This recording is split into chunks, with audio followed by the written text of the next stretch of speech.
Cari amici amiche di Sant'Antonio, bentrovati, buona giornata da Assisi, dalla Basilica di Santa Chiara, uno dei luoghi dove si stanno tenendo gli workshop di questo Go Franciscan Youth Meeting fino al 6 di agosto.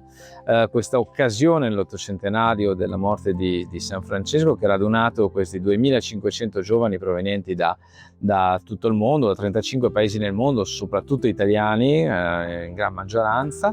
8 workshop tra Santa Maria degli Angeli ed Assisi, dove i giovani stanno riflettendo sui temi della pace, di Chiara, l'arte francescana, il bene comune, la sorella economia, tanti temi, anche tante sfaccettature, narrare la verità, ancora le periferie, insomma tanti singoli temi francescani proposti da docenti, testimoni, esperti che aiutano con l'arte del teatro, della narrazione, del racconto, della lezione anche frontale, del video, e aiutano i giovani a entrare nella storia di Francesco e nella sua eredità, nella sua attualità.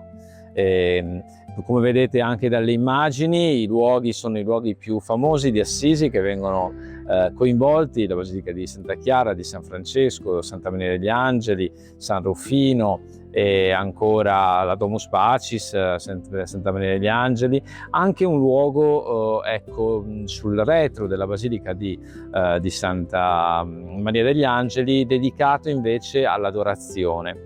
E anche quello è uno spazio aperto appositamente per i partecipanti a questo meeting, per la preghiera, esclusivamente per la preghiera.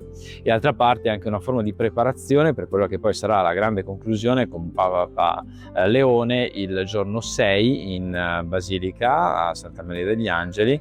Quello sarà aperto anche a chiunque vorrà venire, ma indubbiamente i 2500 partecipanti avranno un posto privilegiato, perché il Papa viene per loro, per Francesco indubbiamente, ma per incontrare persone che si stanno interrogando sull'eredità di Francesco e sulla sua attualità. Speriamo di riuscire a trasmettervi parte di quanta della gioia che stiamo vivendo qui ad Assisi in questi caldi giorni, non solo per il clima ma anche per il bel clima che si sta creando tra i giovani.